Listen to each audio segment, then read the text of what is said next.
All right, welcome to Hoops Tonight here at The Volume. Happy Wednesday, everybody. Hope all of you guys are having an incredible week. We're going to keep it real simple today. We're just going to do a film session.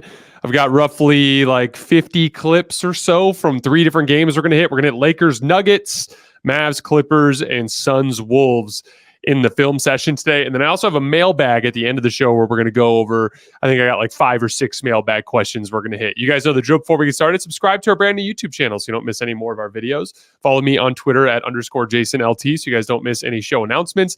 Don't forget about our podcast feed, wherever you get your podcasts under Hoops Tonight. And then keep dropping mailbag questions in those YouTube comments so we can keep hitting them throughout the rest of the season. Also, last but not least, before we get started, I want to talk to you guys for a minute about Game Time. This is the best time of year to get out and see a basketball game live. There's just nothing like NBA playoff basketball. And we've got so many guys that are kind of on the tail end of their careers that are out there playing, guys like LeBron James, guys like Kevin Durant. Make sure you guys get out there and see these guys in person while you can. Game Time provides an incredible experience. They have all-in pricings. You don't have to worry about going to check out and suddenly getting surprised by the amount of money that you're going to have to spend. You don't have to worry about a convoluted process. You can check out in as few as 2 taps. And they have a really cool feature where you can actually see an example of where your seat is and the view from your seat within the app. So you don't show up to a surprise in terms of what you're getting for your money. They also have exclusive flash deals and sponsored deals on tickets for football,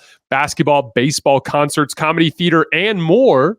And with zone deals, you pick the section and Game Time picks the seats for you for big time savings. Take the guesswork out of buying tickets with Game Time. Download the Game Time app, create an account, and use code HOOPS for $20 off your first purchase. Terms apply. Again, create an account and redeem code HOOPS. That's HOOPS for $20 off. Download Game Time today. Last minute tickets, lowest price guaranteed. All right, let's get right into the film. So we are going to be starting with the complete collapse of the Lakers at the end of this Denver Nuggets game, but specifically the work that Denver was doing offensively. They scored on 8 of their last 9 possessions in this game. This has been a consistent issue for the Lakers this season. In 2 crunch time games in the regular season, they gave up an offensive rating over 190. And then the offensive rating they allowed for the Nuggets in crunch time of game 2 of this Western Conference first round series, 200. Yes, that's not a mistake. 200 points per 100 possessions is the rate at which the Nuggets were scoring. As I said, they scored on 8 of their last 9 possessions. So let's get, without any further ado, over to the film.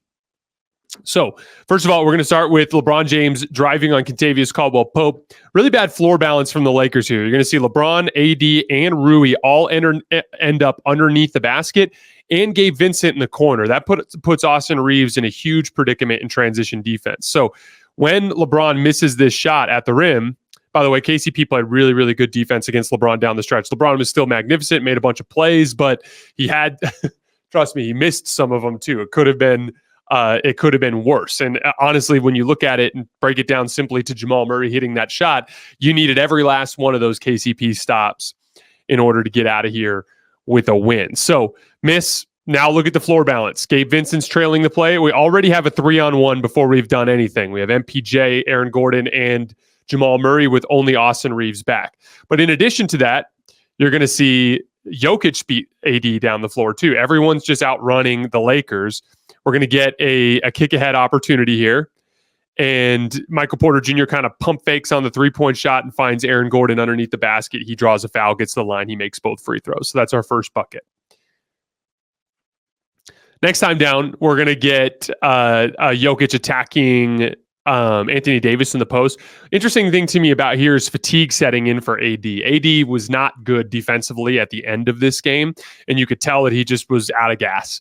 And Jokic took full advantage, powers through AD here and misses the shot. But from this specific spot, I want you guys to pay attention to how quickly Jokic gets off the ground when he's out of balance versus AD, who just takes a split second to relax. See, AD just relaxed for a split second. That allowed Jokic to get back up there, tap at the ball, and create an offensive rebound for himself. Here we go again. We're going to get yet another Jokic post-up of Anthony Davis out of a ball screen. Kick back to Jokic at the top of the key, and he's just going to rip right through AD for a left shoulder hook. And AD did a really nice job on Jokic for about 3 quarters. Well, really up until he picked up his 4th foul. And then Jokic just ripped right through him down the stretch of this game. Easy little hook shot over the top. This was another mistake from AD that I thought I would attribute to laziness, or I shouldn't say laziness, but fatigue. So we get the 2-man game with Jokic and Murray here. And as Jokic comes down, Murray's kind of peeking back. You can kind of see it as he comes off. Watch Murray peek back right there. See how he's peeking back to kind of identify where Jokic is? Jokic is going to linger here at the top of the key. Now, Anthony Davis, his primary responsibility here is to contain Jamal Murray on the drive because Austin Reeves is in a trail position. But instead, a little subtle fake, Jamal kind of flattens out his drive and fakes like he's not going to make that driving move. He's reading AD, and AD is going to make a critical mistake here.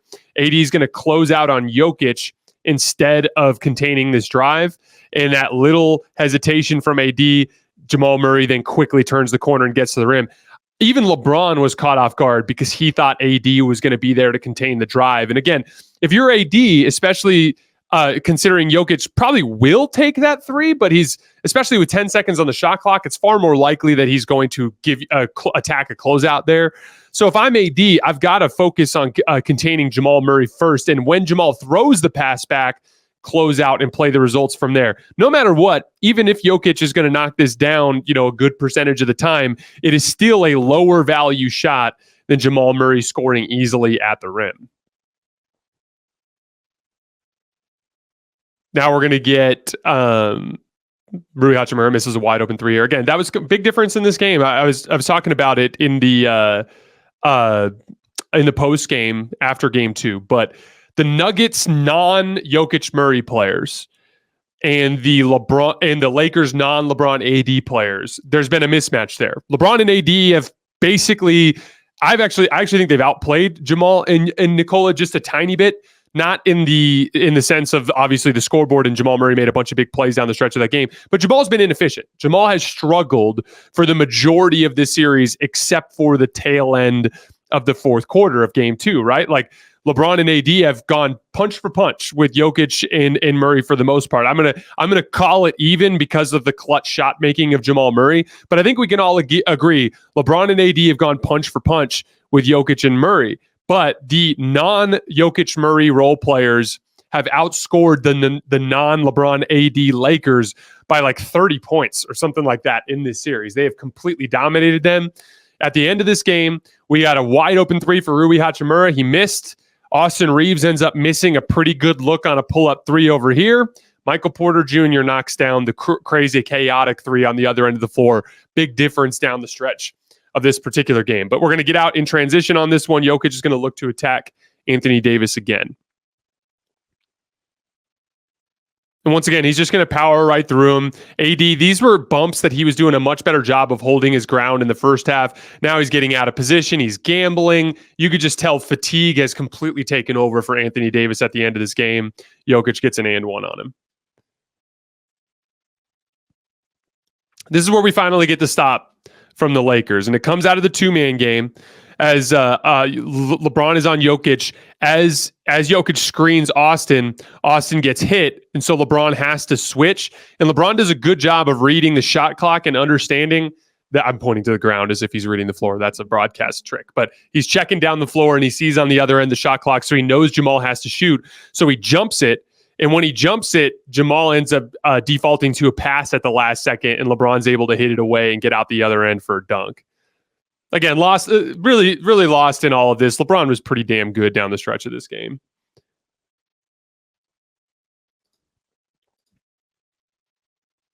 All right, so then we get the chaos, right? So Jokic sees Aaron Gordon with just Austin Reeves on him underneath the basket. A lot of people were calling this a shot. I don't think it was a shot. I think this was literally Jokic identifying that Gordon had the size advantage and basically just getting it up in the air as high as possible so that Aaron Gordon can basically high point it. And he does, and he beats Austin Reeves to the ball. By the way, that's a battle that if Austin Reeves wins that battle, the Lakers probably win the game.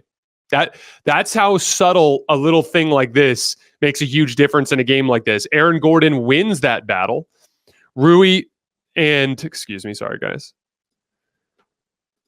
Rui gets caught out of position here. Michael Porter Jr. Breaks free on the right wing. Really nice pass from Aaron Gordon. D'Lo comes in and gets a final contest, but it's not enough. Huge shot from Michael Porter Jr. to tie the game. So the Lakers are going to get a couple of buckets here down the stretch, running an action called stack pick and roll that we've talked about a lot on this show. It's where you look to back screen the screen defender. So the first time they run it, it's going to be D'Lo on the ball and LeBron as the back screener. So again, you can see AD sets the screen. LeBron's job here is he's trying to back screen Aaron Gordon. Doesn't even really get much of a screen on him, but that's actually the design of the play. Either way, because Aaron Gordon has his back turned and he's keyed in on AD, D'Lo is able to get downhill and make a nice scoop shot off the glass to give the Lakers the lead back. This is the play I thought Darvin Ham should have challenged, and I thought it was a huge missed opportunity. So we're going to get, at this point, the Lakers make a switch. They put LeBron James on Jamal Murray, and they put Anthony Davis on Jokic. They're going to switch the two-man game, right? So as Jokic comes off, they were going to switch, but Jamal ends up rejecting the screen. As he's coming downhill, there's a little bump right there, just a little bump, okay? And Jamal ends up taking and missing a fadeaway, right? So here's the thing. We can argue about whether or not that was a foul. Personally, I think in this type of game, with everything that was going on, it wasn't. But as I always say, don't blame the officials. And by the way, and I said this on Twitter, and I firmly believe it, the Lakers going after this game and blaming the officials, I thought it was lame as hell. I thought I will never, ever support a team that blames officiating after a loss. I think it's literally a loser mentality. Don't like it, right? But in this situation, LeBron's mad. This is a call. And again, we watch it in full motion. This is a kind of contact that happened almost every single possession in this game. So here's the problem I have. What do you see here? The Lakers have 2 timeouts. There is 57.6 seconds left in this game. What is Darvin Ham saving the challenge for? What is he saving the challenge for? That is going to get overturned, in my opinion. If he calls the challenge, it's going to be overturned. They're just going to give possession back to the Nuggets, and you're going to have another opportunity to try to get a stop. I honestly was really disappointed in Darvin in that sense, because the players are out there scratching and clawing and doing everything they can to try to win the game, and you are not doing your job as the coach to take advantage of the resources at your disposal. Wasting that challenge, taking it home with you, that is wasting a resource that was at your disposal. And so again, I don't blame the officials. Officials are going to make mistakes. I don't blame LeBron. He's just trying to play defense. The guy I blame there is Darvin Ham. His job is to throw the challenge flag there. Or I said to throw the challenge flag. To challenge that play, turn on the red light, whatever the hell you call it, and try to get that one overturned. Again, we literally saw earlier in the game, the Nuggets get 2 calls overturned, including one where D'Angelo Russell got raked across the face. Like, it was going to get overturned if they challenged it. They needed to challenge that. It was just a missed opportunity from Darvin Ham. We go down the other end. The Lakers are going to run stack pick and roll again. This time it's going to be D'Lo setting the back screen. So you're going to see, again, AD setting the screen. Aaron Gordon is our screen defender. Watch D'Lo back screen Aaron Gordon. Gets a good screen on him. Now LeBron has the angle on KCP, and Jamal Murray is the helper. There's just nothing he can do there. That's an easy layup. LeBron again complaining. This is the one that LeBron was pissed off at about. Thinks he got hit there. And again, probably a foul, but that kind of contact was happening on almost every single possession. So I don't really sympathize with the Lakers complaining about officiating. If anything, they should have been complaining at their head coach for missing that last challenge opportunity. So then we go down the other end. LeBron has the layup, right? So the Lakers are back up by 2. And we're going to go back to a 2-man game with Jamal Murray and Nikola Jokic.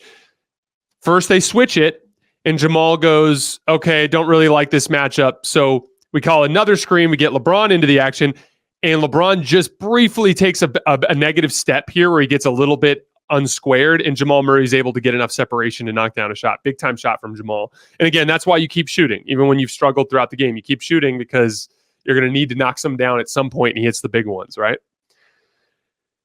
KCP flops here, and in the process gives up an open 3. There were a lot of Laker fans, and again, yeah, this is, if you watch it in slow motion, this was a good no call. There's no reason to call. Like, if you watch, like, there's contact here. There's like a very, very slight shove, but that's not the kind of thing that's going to get called in that moment. Lakers fans were pissed about the shot. I really disagree. If you look at the paint, Jokic is there. LeBron this season is having the best jump shooting season of his career. He's already made 2 threes in the quarter. He already made a right shoulder fade over here. This is a great look for a great shooter. And literally watch front rim, back rim, front rim. It's as close as you can come to making it. So like, I don't have any problem with that shot from LeBron James. Now we're going to head out the other way. And I really liked how Jamal kept AD on his heels here. And there's a specific part of this play that I think got him open. So we get the little hedge from D'Lo to try to flatten out the drive. Now Jamal gets a running start kind of coming downhill. And there's an aggressive dribble attack move here that gets AD to take a negative step back into the lane. Right there. See, boom. Now he's got his body turned. His shoulders are squared towards the rim. That buys Jamal the separation to get back. I want you guys to watch this in slow motion. Watch that aggressive dribble drive move from Murray that actually creates the opportunity here. So watch. Right here, he's going to make a hard dribble drive move. Bam. Downhill. Look at his shoulder is literally down low below AD, making it look like he's going to drive. That gets AD to take his first big aggressive step back towards the rim. Then he steps back, which creates the separation that AD can't make up. And game over. Nuggets are up 2-0 in the series. So, like, again, we talked about a lot of specific things. For instance, we talked about the missed challenge call. We talked about Rui Hachimura missing an open 3. We talked about Austin Reeves missing his 3. We talked about AD struggling to get that one offensive rebound. The reason why all of that is just related to this specific game. The Lakers played well enough to win this specific game, right? Like that goes without saying. They were up 20 in the second half. That's not a hot take to say the Lakers could have won this game. They literally were up 20 in the second half, right? But the bigger issue is when it comes to these situations, when it comes to these late game, slow down, half court situations, you're not close to slowing down Denver's offense. It's not you're holding them to a bucket on half of their possessions. They are scoring every single time down the floor. You gave up a bucket on 8 of your last 9 defensive possessions. In the regular season, you did the same thing. That's why I don't think the Lakers have any real chance to win this series anymore. It's just clear to me that they don't have the personnel to contend, especially with Jamal Murray at the point of attack. And it was an issue for them all season last year and in through the postseason. They never addressed it. This team is too good for them, especially in those slow down half court environments. If they had actually done a better job getting stops over the course of the season, you might be able to talk me into them having more of a puncher's chance. But I gave them just that tiny little crack of a chance to start the series. But now I think that's slammed shut. I did say at that point that I thought they needed to split in Denver, and they did not do so. I specifically targeted game 1 as well. They did not do so. And the bottom line is there's no point of optimism that I can point to. They are literally incapable of getting stops against this team. And so by virtue of that, they're just not going to be able to beat them, certainly not 4 times in the next 5 games. The 82-game preseason is in the books, and now it's finally time for the real season. Don't miss out on any of the NBA playoff action at DraftKings Sportsbook, an official sports betting partner of the NBA. From the play-in tournament through the finals, DraftKings Sportsbook has you covered with same-game parlays, live betting, odds boosts, and so much more. The Boston Celtics are currently the favorite at plus 160, but the team that's third in my championship rankings, the Dallas Mavericks, you can get them on DraftKings right now at plus 1,600 to win the title. Download the DraftKings Sportsbook app and use code HOOPS. That's HOOPS. New customers bet $5 and get $200 in bonus bets instantly.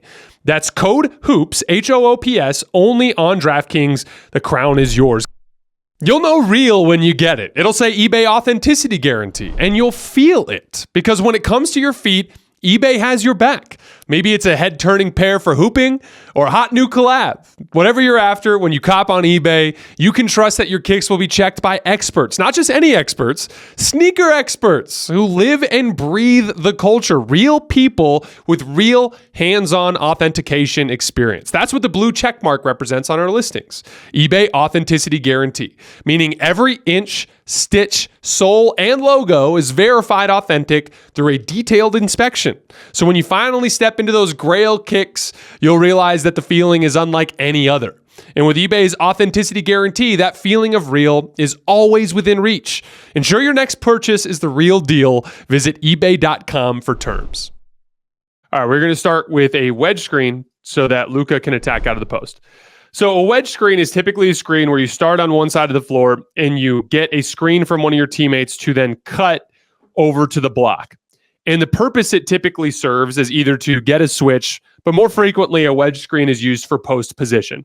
So if Luka comes down this side of the floor and he tries to back his way down, he's going to have to fight for position to try to get down to a position closer to the block, right? A wedge screen, by virtue of Luka coming off, if they don't switch, then that guy's going to be in trail position. If he's in trail position, then Luka can get easier post position here on the block. That's why they use wedge screens. The Nuggets use them a lot. A lot of teams around the league use these wedge screens to get their post players into better position. But the Clippers are going to switch it. So here's the wedge screen. PJ Washington back screens on Kawhi. James Harden is there. They just switch it, okay? So now Luka is going to attack James Harden out of the post. Now we're going to get a double team from Russell Westbrook. On the double team, we're going to get a windshield wiper rotation from Kawhi. Kawhi is going to take Kyrie. So now we have a 3-on-2 here on the backside, right? This is going to generate a closeout opportunity for PJ Washington. It's just way easier to score when you have a defender closing out at you. He pass fakes, jab steps, is able to get an angle. Nice patience to wait for Kawhi to come down before he goes up and finishes. But once again, the action that generates the mismatch, that generates the double team, that generates the advantage situation. Now, this very next possession here, you're going to see one of the reasons why this lineup works. And again, this is my favorite Mavericks lineup. It's Kyrie and Luka, Maxi Kleber, PJ Washington, and Derrick Jones Jr. In order for this to work, it requires Maxi to be able to hold up against Zubac in terms of size. Here, they're going to actually run through Zubac in the post. Zubats, I should say. I'm trying to learn how to pronounce these guys better. So Kleber is going to actually fight Zubats into a really tough left shoulder hook and actually forces him to leave it short. Again, notice he's attacking the base. He's trying to slide up underneath him and disrupt his base, forces him to come sweeping across the lane and forces a miss. So again, they get an offensive rebound out of that, but I just wanted to show that play because I thought it was a strong indicator of the specific matchup problem that Zubats presents and how important it is for Kleber to be able to hold up in that matchup. Now we're going to get the exact same wedge screen, right? So here we are, Luka, Kawhi, PJ Washington sets the wedge screen. We get the switch. We're going back to the block. This time they don't double because last time they doubled, they got in rotation and gave up a bucket. And Luka, you just can't leave him on an island with James Harden. He ends up drawing a foul, gets hit on the forearm as he's going up. Now he's going to the foul line. On the other end of the floor, one of the big stories of this game, like we talked about last night, was Luka holding up against the Clipper stars on an island. Here we're going to get a basic just brush screen from James Harden to get Kawhi switched onto Luka. Look at Luka sliding his feet and cutting off the driving lanes. He actually pokes the ball away. In the chaos, the Mavericks end up getting a steal.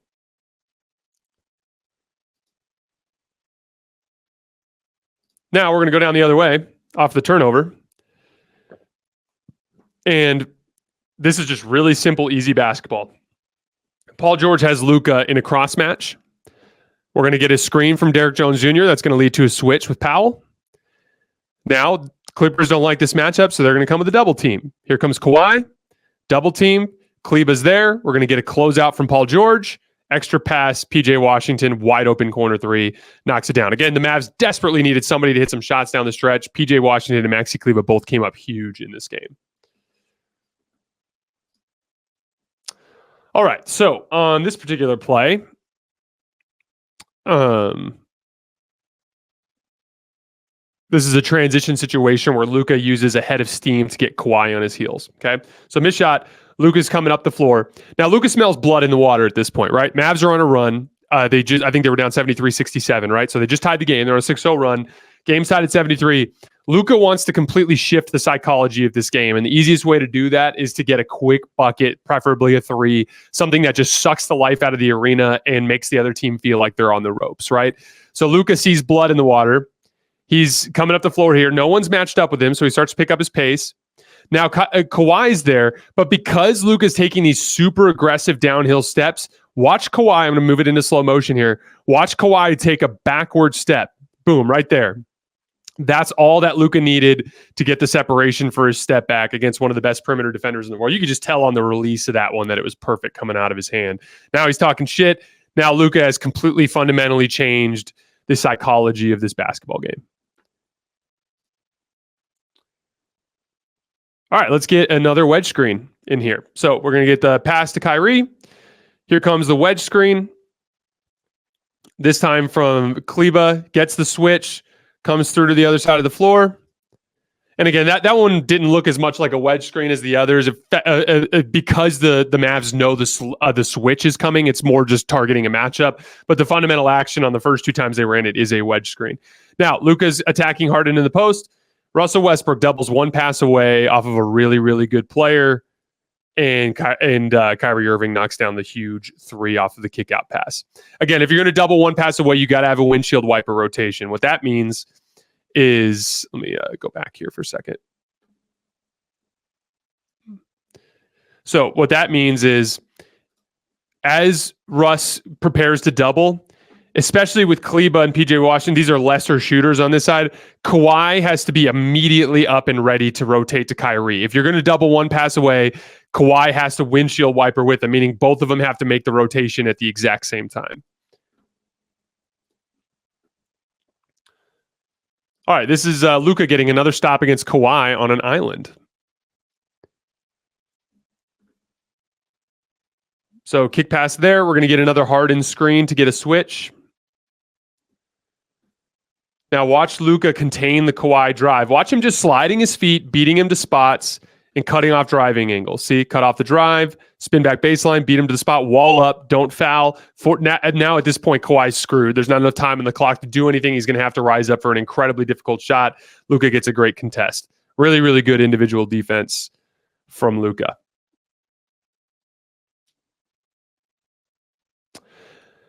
Now, the Clippers make an adjustment. My guess here is they didn't want to give up any more switches, so they put Russ on Luka. Russ is always really good at defending bigger post players. You might remember last year in the postseason, Russ doing a bunch of damage as a post defender against the Suns, if you guys remember. But Russ is just so strong and low center of gravity. He's really difficult to screen. So my guess is they were just trying to avoid any sort of switch here. So instead of trying to get a switch, Luka just takes Russ to the post, and Russ kind of denies. He fronts the post, right? So now there's only 8 seconds on the shot clock. So this possession is kind of dead. But Kyrie Irving is capable of making a play off the dribble to rescue possession. 4 seconds left. Drives down on Paul George, kind of fakes like he's going to spin back, and then goes back over his left shoulder with that nasty little floating hook. Now, Luka talked after the game. I thought this was really fascinating. Luka talked after the game about how he did not want that he went to Jason Kidd and told him he didn't want a double team because he trusts his defense. Here's a great example. Paul George gets Luka on a switch. Paul George tries to drive past Luka. Luka beats him to the spot and cuts him off. But the Mavs end up coming with a double team, which opens up this little opportunity to James Harden, who ends up swinging to Russ, who hits a three. Now, again, in terms of game plan, you live with that because you want Russ taking threes. But to Luka's credit and what he was saying after the game, he felt comfortable in that matchup on an island. Now, if you guys remember last night, I talked about over-aggression being an issue for the Clippers down the stretch. These next two buckets for the Mavs came out of pointless over-aggression. So here we go. We have Luka trying to post up Russ again, and Luka creates a little passing angle. And then again, if you're Russ, instead of going after this, just play solid defense. But he gambles, gets out of position. Luka gets downhill. Now all four other helping Clippers are lined up on him, and he's able to generate another wide open corner three for PJ Washington, who knocks it down.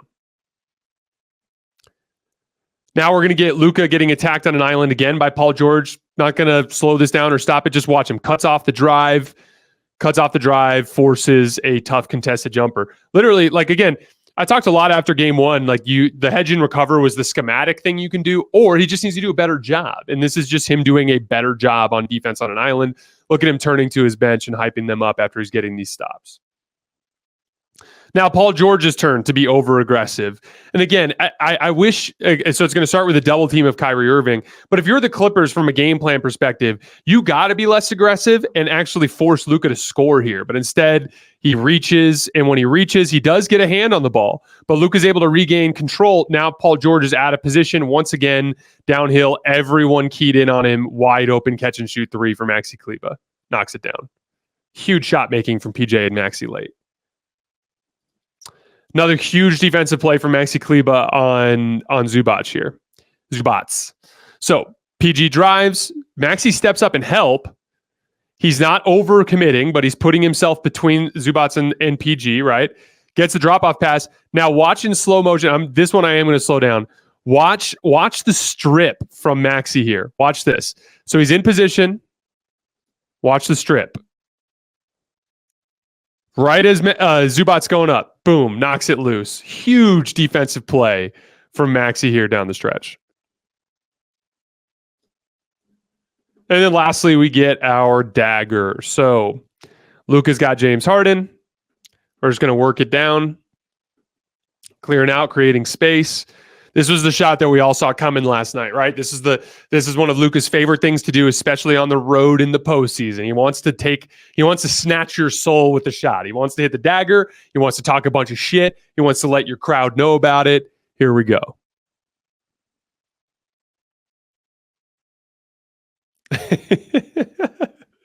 I missed playoff Luka. All right, let's get back over to the film. Suns-Wolves. So first possession here was one of the early possessions of the game, and I thought it was just a strong example of the Suns doing a lot of over-penetrating and in the process struggling with the physicality on those drives. So again, if I'm Devin Booker here, this is where I just want to throw a kickback pass to Grayson Allen and take a three. You are now trying to get downhill and score against the best athlete at your position in the league. This is not an advantage, and especially with the amount of physicality that's being allowed, that's a battle he's going to lose. Ant gets physical with him, and Devin Booker turns it over. Big story in this game was the Suns struggling to handle physical ball pressure. Talked about Ant needing to beat coverages with the hedge in particular, and the high drop in particular with passing, and also dig downs into driving lanes. In this case, the coverage is the drop, right? But Grayson is hard digging into his driving lane. Easy read to Mike Conley over here. Ant takes it, buys a closeout opportunity. He's able to drive it and score. Ant was just magnificent in this game, passing, in my opinion. Here's an example of a really bad misread from the Suns and them making life more difficult than it needed to be. So they run some early offense and they don't get anything out of it. So it gets kicked back to Grayson Allen, and then him and KD end up running action, right? So here's where we're set up here. This is the play I talked about on the show last night, those of you guys who remember. So Conley's guarding Grayson, Cat's guarding KD, right? And we know that the coverage here is going to be hedge and recover, right? So as Grayson comes into this ghost screen, Conley is going to hedge, which is going to open up an opportunity for Grayson to attack closeout here, right? Here comes screen, hedge, Grayson breaks free, KD throws the pass. There is a baked-in driving lane here with 7 seconds on the shot clock for Grayson to rip left, just catch and rip and drive. If he catches and rips, in all likelihood, Gobert's going to step up and Ant is going to drop to try to box out Nurkic, and Bradley Beal is going to get a wide open corner three because he is a very good catch and shoot three-point shooter. So all Grayson has to do, rip left, draw Gobert, Ant will sink, Beal's going to be open, wide open catch and shoot three. What does Grayson do instead? Just throw it back to KD. Now we're attacking a set defense. And guess what? KD is going to drive and take and miss a really tough contested two. So instead of getting a wide open catch and shoot three for Bradley Beal, we're getting a tough contested pull-up two for KD. That's just bad process. More importantly, why'd you run the screen? Why'd you run the ghost screen if you don't have any intention of attacking the advantage with it? And I feel bad for Grayson because he re-sprained that ankle last night, but a lot of these missed reads and opportunities early were on Grayson Allen. All right, our next one. This was a really nice peel-off switch from Anthony Edwards in a transition play, okay? So I'm going to put this one in slow motion because I think it's interesting. So Bradley Beal is driving, right? Nurkic is trailing the play. Edwards and Gobert are both on them, right? But watch as this gets behind the rim. Ant makes a call. He identifies right here. He's like, oh, Rudy's got this under control. Brad's behind the backboard. If he tries to rise up, Rudy's going to clean this up. So Ant goes, I'm no longer needed here. I'm going to recover to the pass. And so he backs off and runs into this passing lane right as Bradley Beal throws it and gets a steal. Huge defensive play, obviously early in the game, but really, really nice defensive play from Anthony Edwards. And just an example of the type of smart defensive instincts that make this Minnesota defense so good. And it generates a run out opportunity, and Jaden gets to the line. All right. Our next one is another missed read from Grayson Allen. Okay. So Grayson catches on the wing. Beal cuts through. We're going to get the ball screen with KD, right? Grayson comes off. Cat's in a drop. Look at this. Throw the damn basketball to the wide open guy on the wing so he can attack a closeout, right? Nope, we're going to swing it across the floor and run action on the other end, which is going to end in Bradley Beal taking a contested pull-up too. That's it's literally the story of this matchup so far. The Suns passing on easy drive and kick opportunities to play on an island against elite perimeter defensive players. This was a silly foul from Karl Towns, and I just thought it was funny because Kat was complaining at the refs all night, but this is going to get called every single time. Watch as he gets ready to set the screen. Watch that last step, and then he just trips him. Just literally just sticks his leg out and trips him, and then he'll get mad at the ref for getting called for an offensive foul.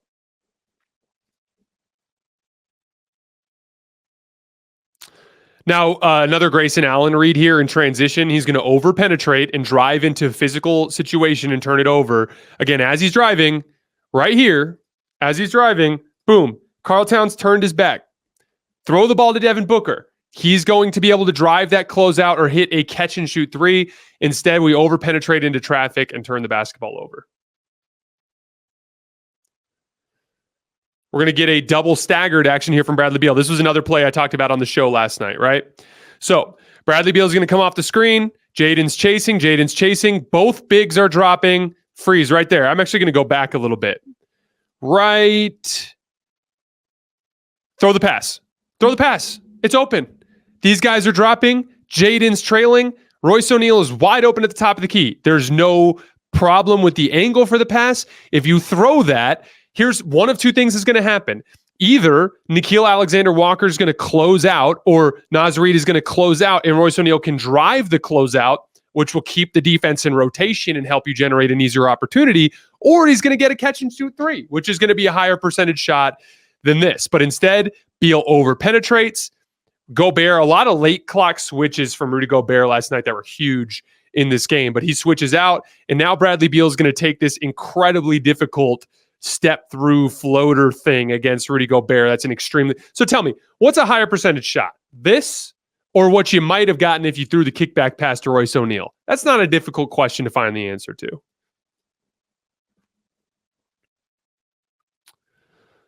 All right. Now we're going to see Kevin Durant turning the ball over against physical ball pressure. This happened a couple of times with Naz Reid in particular. So the Suns are running out the other way. They're going to throw the ball at KD. And Naz Reid just picks him up with aggressive ball pressure, physical stunting at the basketball, and forces a turnover. And again, that was a huge story in this game, and in general in this matchup. You apply physical ball pressure on the Suns, they're going to turn it over and get sloppy.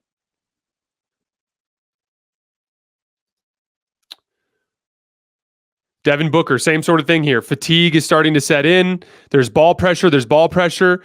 He's trying to make a high post entry to KD, but he doesn't make a pass fake. And so Nickeil Alexander-Walker is able to get an easy deflection and force a turnover. Now, this was the stretch that I talked about in the show last night where Anthony Edwards was beating the hedge, or beating the hedge and recover. So we're going to go to Anthony Edwards here on the wing. Naz Reid screens. There's so Eubanks' coverage is supposed to be a hedge, but he's just too slow there, so it kind of looks more like a high drop, but it's more or less the same concept. Now, again, instead of doing anything stupid, take the read that is there, the easy kickback to Naz Reid, Devin Booker's closing out. He has to leave his feet to contest the shot. That allows Naz to drive, and he's able to get to the foul line. Again, take the easy reads that are available.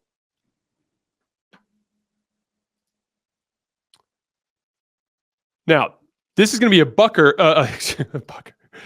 bucket for Devin Booker, and an example of how much easier it is to score when you're playing with an advantage. So we're going to get a ball screen, and this is a kind of like a Spain pick and roll type of thing where Booker is relocating to the top as Eubanks is rolling. We get a closeout opportunity. Now, look, this is what it looks like, and nice little kind of brush screen here from Eubanks too. Devin Booker attacking with an advantage. He's able to pump. On the pump, he gets Nickeil Alexander-Walker to close out hard to his right-hand side. Then he's able to drive left. That gives an angle for Eubanks to set another screen. Ant does not dig down. And so Devin Booker can rise cleanly into a pull-up two-pointer. Again, those guys are just going to be so much more efficient when they're attacking with an advantage versus when they're attacking in a set defense situation. Ant's going to beat the hedge with the pass here again. Again, Eubanks is a little slow, but he's up, right? And Devin Booker, like they're doing on so many of these ball screens, is digging down super hard into the driving lane. Ant throws the kick. It's almost a little sloppy pass, and so Nickeil Alexander-Walker ends up having to hit a little tougher shot than you're expecting, but that opening is created by Ant making the read against the hedge. And then we're going to see it again here.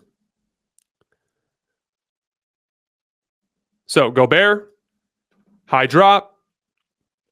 Gobert's rolling. Gordon sinks into the lane. As a result, Nickeil Alexander-Walker's open.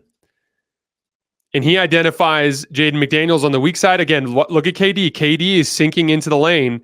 KD's got his foot on the left block. So now KD is closing out on Jaden McDaniels. And all night long, Jaden was magnificent with these just basic rip-through moves on KD, just beating him with his athleticism, rip. And this is just, that's just a really, really nice little drifting fadeaway along the baseline. So shout out to Anthony Edwards. He was just really good as a playmaker in this particular game. More physical ball pressure from Naz Reid forces yet another turnover. Now that one should have been that one actually went off of Naz Reid's foot, but they didn't review it. But still, a turnover for all intents and purposes for the game that was caused by ball pressure. All right. Last four clips of this game, Mike Conley takes over in the fourth quarter. Now, not shown here. I didn't show it because just for time's sake, but in the second quarter, Mike Conley scored 12 points against a deep drop coverage that Nurkic was running. And so coming into the fourth quarter, Mike didn't score in the third quarter. And Frank Vogel made what I thought was a mistake. He made a coverage adjustment and started running high drop. And instead of just daring Mike Conley to continue to beat them as a scorer, Mike Conley just has too much chemistry with Rudy Gobert as a pick and roll partner. And when you threw the high drop at him, he just immediately picked it apart with pocket passes. Gobert screen. Nurkic is coming out high. Easy pocket pass. KD's way too slow on the tag. Easy dunk for Gobert. Another sloppy turnover from Devin Booker on the other end. Again, this is just fatigue. I'm a big believer that fatigue is having an effect on the Suns and just their overall sloppiness. Fatigue and ball pressure. We're going to get a guard screen from Bradley Beal. Gobert kind of shows there's a closeout opportunity, but look at this pass Booker throws. That's just sloppy.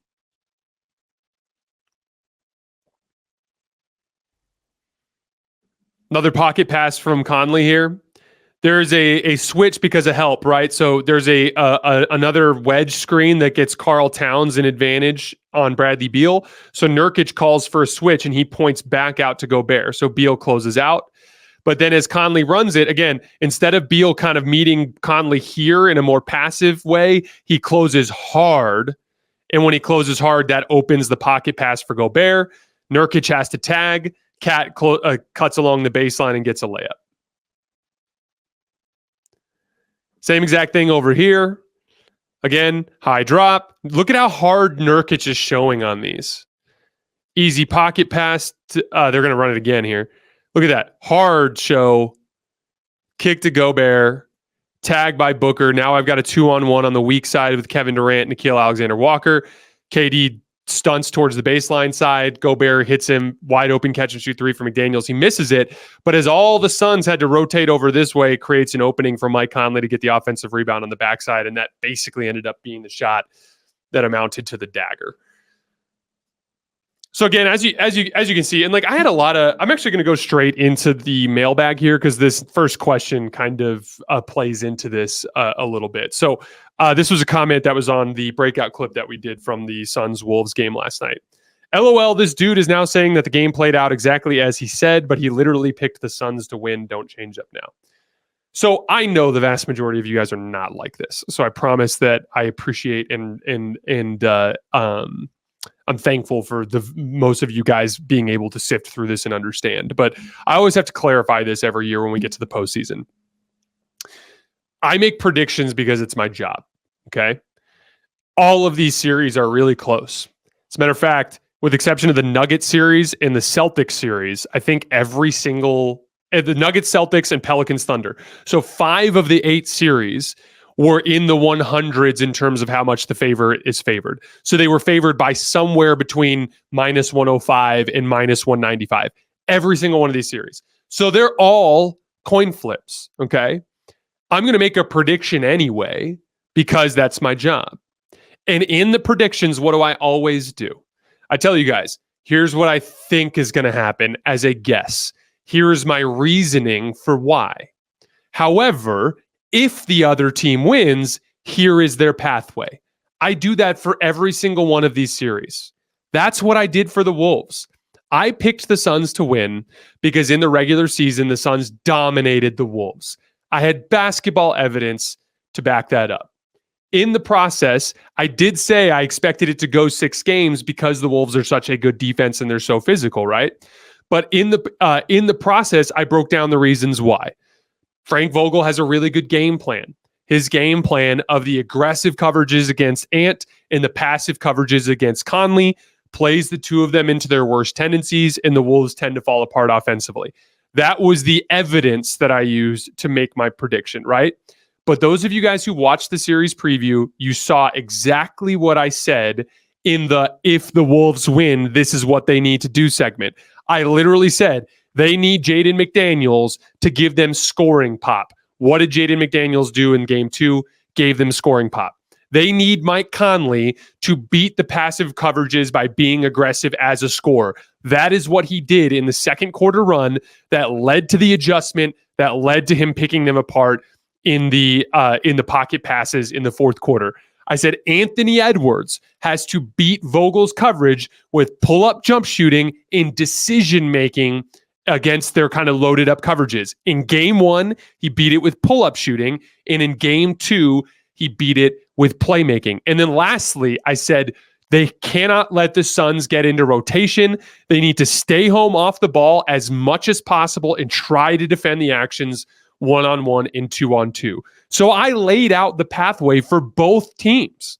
By the way, this series is not over. I do believe now that Minnesota will win. Phoenix's process has been so bad in these first 2 games, I don't think they're even close to figuring this out. And so I do believe Minnesota will win. But I made that prediction before the series based on evidence. Phoenix does still have a chance.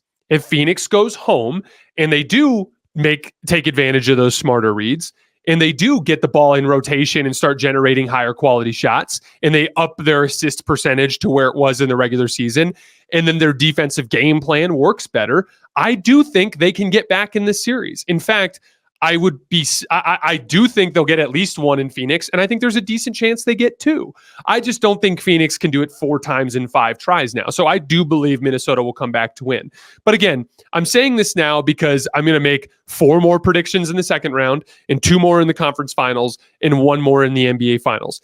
All of these are mostly coin flips. I picked the Mavs to beat the Clippers. You're insane if you don't think the Clippers can beat the Mavs. Of course they're capable of it. That series is razor thin, right? Like let's take the Pacers Bucks series. That series is going to be close. The Knicks Sixers series, I really do think the Sixers are going to go home and win 2 games and tie that series. All these series are really, really close. So I'm going to make a prediction. If I pick against your team, it doesn't mean I don't like your team. It doesn't mean I don't believe your team can win. I'm going to base my prediction on some basketball evidence, and then I'm also going to lay out the pathway for how the Wolves can win. I wasn't trying to take a victory lap last night on the show. All I was saying is, wow, this is interesting. I thought that if the Wolves won, this is what it would look like, and it's literally what's happening. I find that fascinating from a basketball perspective.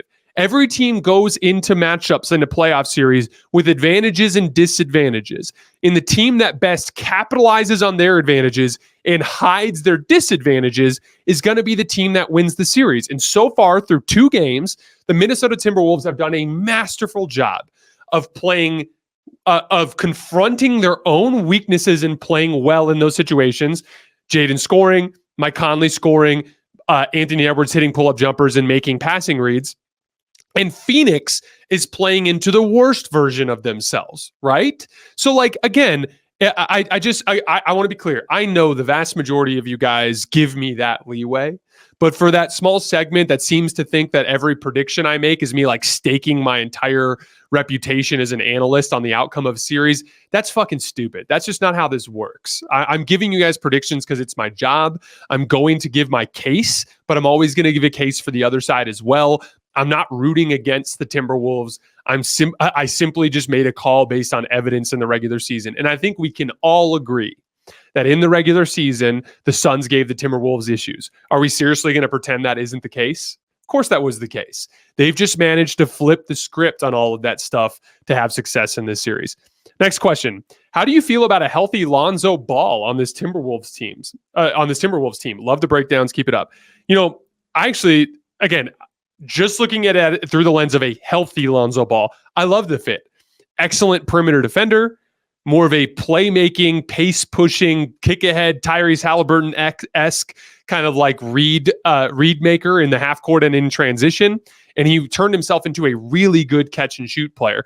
I don't think you could conceive of a better two-guard to fit your timeline post Mike Conley. I think that makes a ton of sense. The question is, can Lonzo Ball get healthy? And that's where it gets tricky. But I thought that was a really interesting suggestion.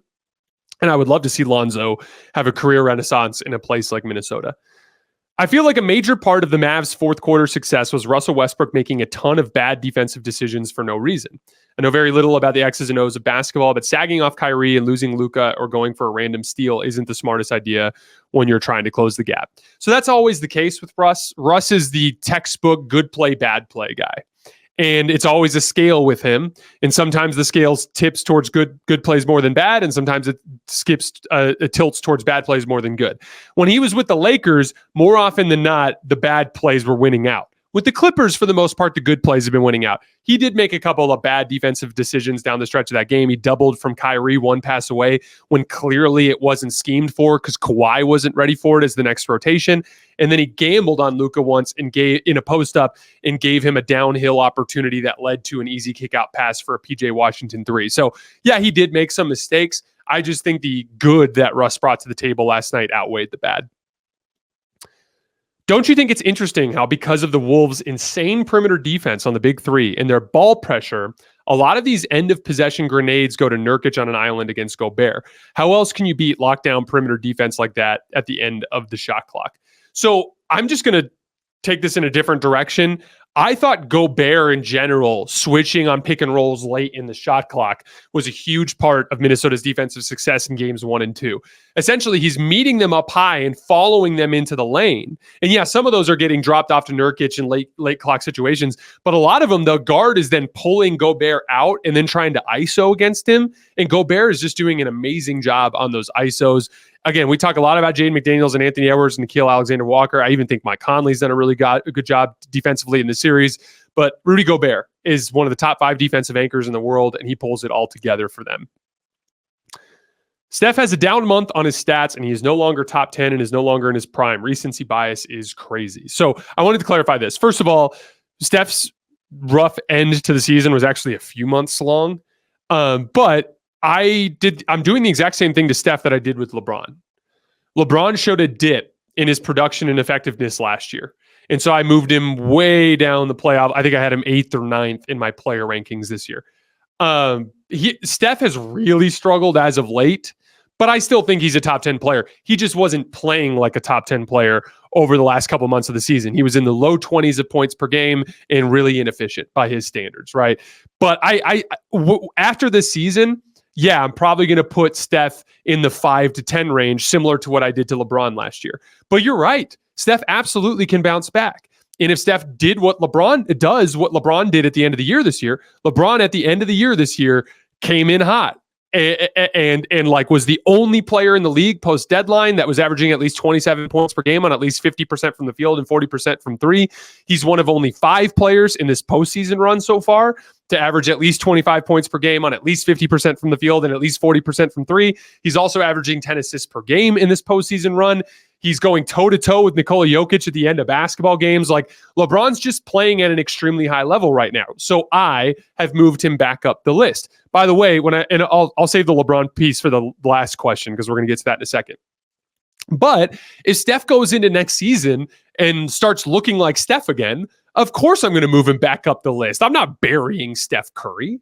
I'm just saying strictly within right now, Steph has shown a little bit of a sign of decline and towards the tail end of the season wasn't playing very well. So yeah, I'm going to drop him down the player rankings temporarily, but knowing Steph, knowing how much of a competitor he is, I fully expect that at some point in October, November, December next year, I'm going to be like, holy shit, Steph's a top 5 player again. I thoroughly expect to do that. But in the same way that I dropped Luka, remember when I dropped Luka to 10? I dropped him to 10 because his team didn't even make the playoffs and he didn't play very good defense down the stretch. He did a lot of pouting, a lot of complaining at refs. Wasn't a pretty end of the season for Luka. I look at my player rankings as a constantly sliding scale and I prioritize playoff production. And so again, like with Steph, definitely not burying him, fully expect him to make a return to the top, near the top of the league. But for right now, he doesn't get to make that claim because a bunch of guys played better than him down the stretch of the season. Lastly, love your content, but you're biased towards LeBron if you think he's the third best player in the NBA right now. I want to be clear. I don't think LeBron is the third best player in a vacuum to start a season with, right? No one's going to take LeBron from early October through June in the top 3. However, we don't have to make it from October to April anymore. We're in April right now, and LeBron is healthy right now, and LeBron is playing at that level right now, and Giannis is hurt right now, and Joel Embiid is hurt right now. And so if I look at the group of players strictly within the lens of this postseason run, Jokic is a clear number 1, Luka is a clear number 2. Tell me who's the third.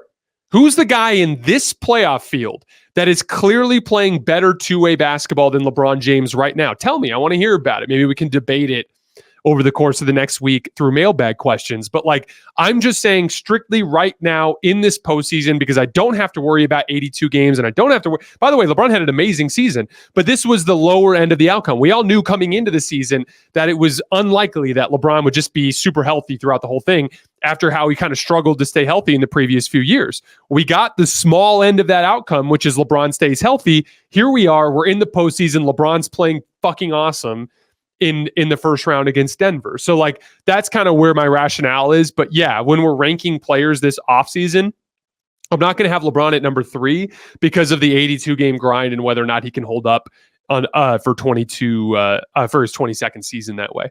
All right, guys, that is all I have for today. As always, I sincerely appreciate you guys for supporting the show. We are taking tonight off. I'm going to spend some time with my wife and hang out since I've been putting her through it here the last couple of weeks with how busy we've been. But we're going to be back tomorrow night after the final buzzer of Lakers Nuggets, and I will break down tonight's game during the morning show tomorrow. As always, I appreciate you guys, and I will see you tomorrow morning.